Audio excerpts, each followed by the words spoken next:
Bien, buenas tardes estudiantes. Vamos a iniciar con este tema número 2 que titula Etapas básicas de la negociación. Dentro del contenido temático vamos a ver que en este capítulo vamos a ver las 7 etapas de la negociación. La primera de ellas nos habla de estar preparados.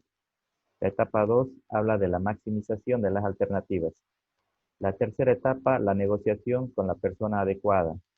La cuarta etapa, el concederse un margen de maniobra. La quinta etapa, no ceder demasiado ni deprisa. La sexta etapa, estar preparados para decir no. Y la séptima etapa, hacer que la palabra del negociador sea un vínculo. Bien, vamos a empezar por la primera etapa, estar preparados. Prepararse es una necesidad vital e imprescindible si quieres llegar a una negociación satisfactoria. Es decir, que nosotros tenemos que estar preparados para sacar el máximo provecho dentro de la negociación.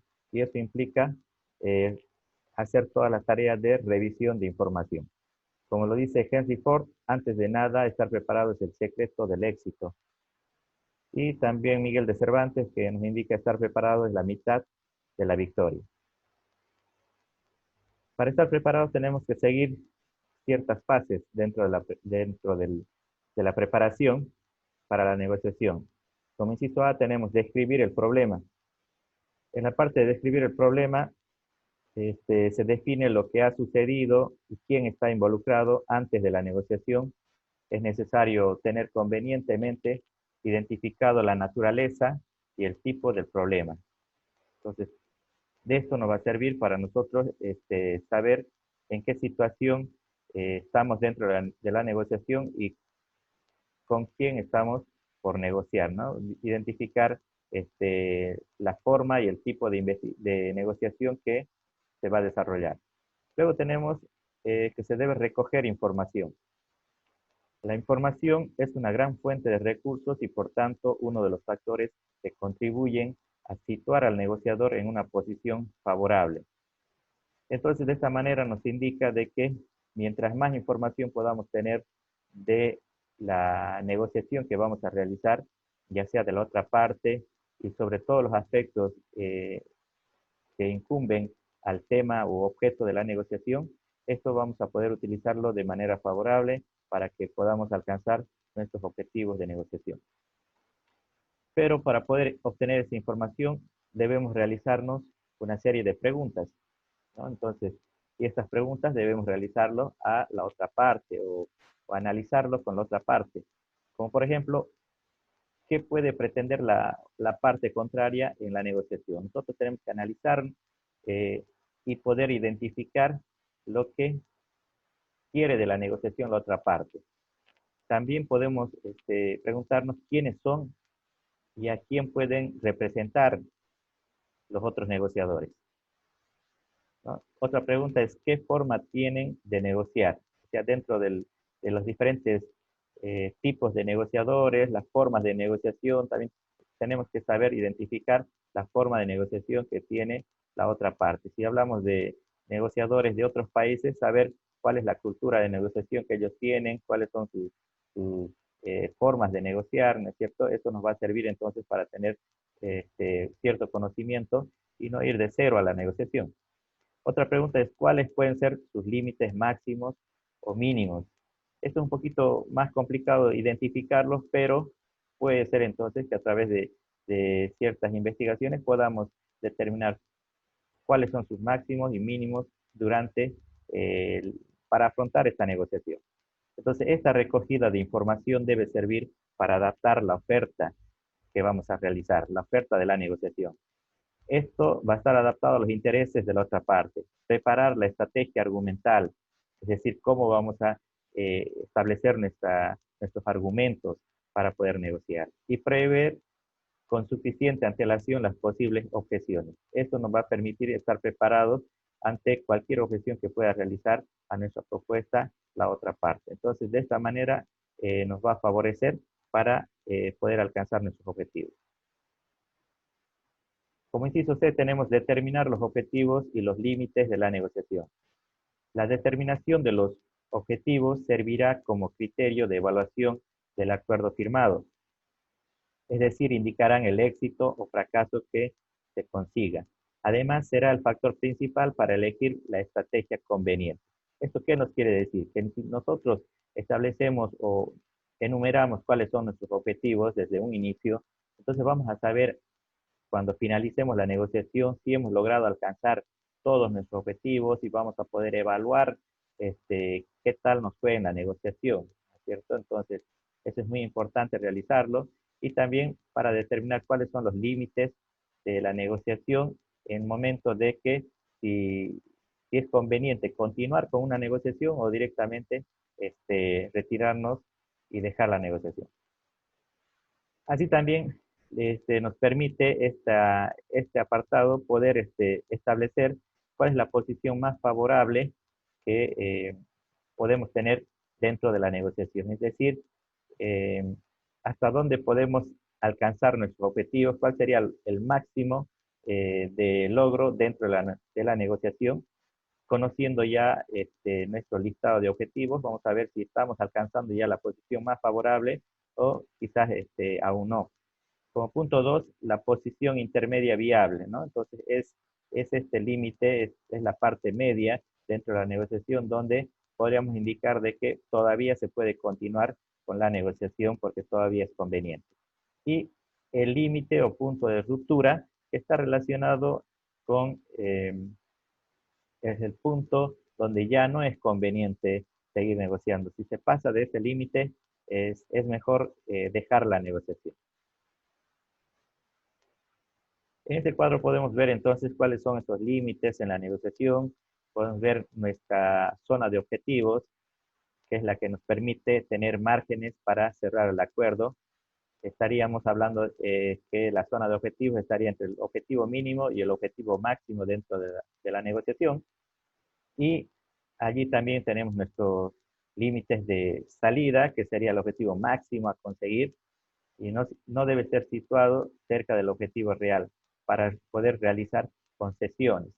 Luego también tenemos el límite de ruptura, que es el objetivo mínimo que se puede obtener dentro de la negociación y sobre el cual, si no se logra obtener ese objetivo mínimo, ya directamente es preferible romper la negociación y no continuar. Como siguiente subtítulo tenemos primera etapa, estar preparados. Formular la estrategia general que se va a desarrollar. Una vez que el equipo negociador tiene la información posible sobre el conflicto y se han elaborado los objetivos en orden de prioridades, llega el momento de diseñar la estrategia que se va a seguir y luego establecer el método que se va a seguir para la negociación. Entonces, eso es formular la estrategia general que se va a desarrollar. Como inciso E, tenemos la elección del equipo negociador. Si la negociación es compleja, es conveniente que cada parte esté representada por un grupo de personas que van a ayudar a desarrollar todos los puntos dentro de la negociación para que nada quede fuera de la negociación. Entonces estaríamos hablando de negociaciones complejas como las que se desarrollan en los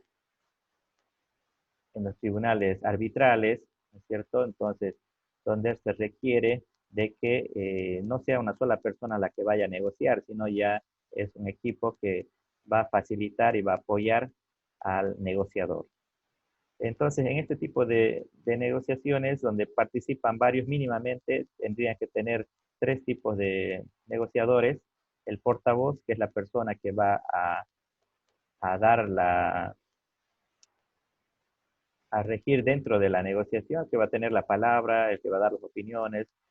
Tiene que haber otro que genere la síntesis, ¿no es cierto? Que sea de apoyo para el portavoz y que vaya haciendo todas las anotaciones, todo lo que se está acordando dentro de la negociación y que también pueda hacer recuerdo de los aspectos que todavía faltan cerrar dentro de la negociación y el observador, que es la persona que tiene más una tarea como de carácter psicológico, que tiene que observar a la otra parte y ver el lenguaje no verbal que está realizando al momento de expresarse este, este otro negociador, ¿cierto? Entonces, esos tres elementos mínimos dentro del grupo de negociadores son fundamentales para poder desarrollar eficazmente una negociación. Seguimos en la primera etapa. Es conveniente preparar el conjunto de la negociación y sobre todo los primeros pasos se elaboran criterios de acción y posiciones concretas. Una buena preparación produce en los negociadores varios beneficios importantes. Es decir, si nosotros estamos bien preparados para una negociación, vamos a tener mayor confianza, ¿no? Porque vamos a sentir que lo tenemos todos los procesos ya definidos, sabemos qué es lo que va a pasar en cada momento. Entonces, eso va a generar confianza al negociador. Permitirá pensar con precisión, puesto de que ya se han tomado en cuenta todos los objetivos que se buscan conseguir, ¿no es cierto? Entonces, se tienen todas las alternativas eh, y también que se pueden generar dentro de la negociación otros aspectos relacionados con la misma y que pueden generar mayores beneficios. Como punto 3, podrá hablar de forma positiva, ¿no? Entonces, va a poder hablar el negociador de manera más abierta a la negociación, con mayor conocimiento y generadora de ideas para poder resolver los conflictos dentro de la negociación. Y como punto 4, optimizará el tiempo de la negociación. Obviamente, al estar preparados, van a ir directamente a atacar los puntos más conflictivos dentro de la negociación y por tanto, eso va a permitir de que la negociación pueda no salirse de rumbo y pueda finalizar de la manera más óptima en cuestión de tiempo. La segunda etapa. La segunda etapa es la maximización de las alternativas. Una vez que se acepta que es necesario adoptar una decisión, se analizan los objetivos relacionados con ella y se buscan las alternativas, opciones o cursos de acción disponibles para lograr los objetivos relacionados con la decisión. Entonces, una vez que ya se ha aceptado de que se va a ir a una negociación, hay que ver cuáles son nuestras alternativas, ¿no es cierto? Y cuáles van a ser opciones, nuestras opciones para poder resolver este conflicto que obliga a las partes a sentarse a negociar.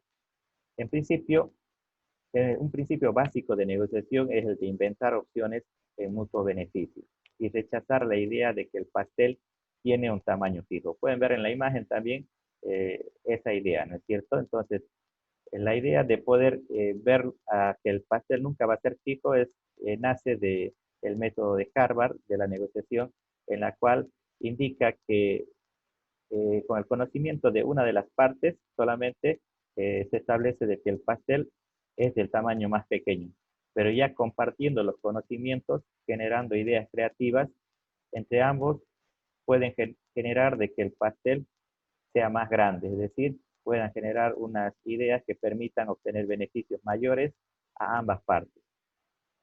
Como por ejemplo, dentro de una negociación que simplemente se está realizando una compra-venta internacional de productos, pueden a la vez dentro de esa negociación generar acuerdos futuros de mayores ventas a futuro, a mejores precios, con descuento también para que le beneficie al comprador y también mayor cantidad de productos a vender y esto le va a beneficiar al vendedor. Puede generar otras ideas como el financiamiento, la entrega de la mercancía, ¿no? Ya sea la forma de pago también. Entonces, eso es generar beneficios mayores para ambas partes.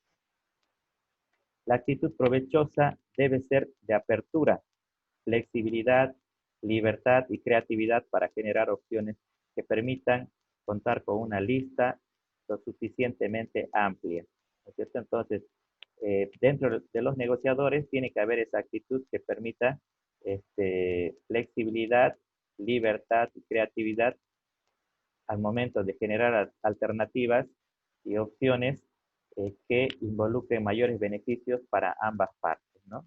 Entonces, la tarea es de ambos de poder generar esas ideas.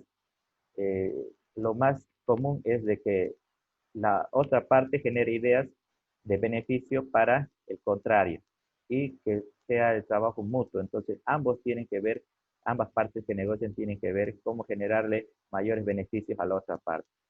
Entonces, eso también es parte dentro de la negociación y cuando hay una serie de concesiones mutuas, eso es lo que se genera a través de estas alternativas y opciones dentro de la negociación.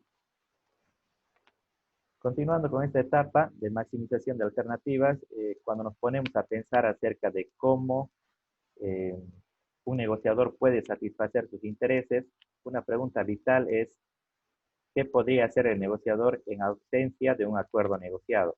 Es decir, si la negociación fracasa, ¿qué hará cada negociador? ¿Cuáles son las alternativas, el acuerdo a las posibles, o las posibles salidas? Entonces, como el negociador que no puede llegar a un acuerdo tendrá que optar por una de sus diversas alternativas, una pregunta clave es ¿cuál de ellas es la más conveniente? Entre las diversas alternativas por las que puede optar el negociador, ¿cuál satisfaría mejor sus intereses? Esta alternativa se denomina comúnmente lo que para el negociador es la mejor alternativa a un acuerdo negociado. Y esto se lo conoce en abreviaciones como el MAN. El MAN es la mejor alternativa a un acuerdo negociado. Entonces, esto quiere decir de que estas acciones